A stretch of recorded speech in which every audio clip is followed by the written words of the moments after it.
Ойлан деген күшті қаларып та киім кешегім қызына. Дүниесі вообще керемет екен. Тұра тұр. Мен кімге айтып отырмын жаным? Сізге айтып отырмын ба? Тұра тұр, мына Гүлән айтып отырсың ба? Күйеуімен қырылып жатыр дәл қазір. Соткамен ұстап қалған бірдеңе бар, жаңағы киім бәрін абысына кредит алып шығарып төлей алмай отыр. Естіліп тұр мына жерде.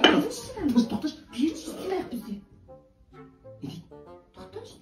Қыздар естіп тұр, дұрыс естіліп тұрған жоқ. Күйеу тоқтады ма? Тоқташы.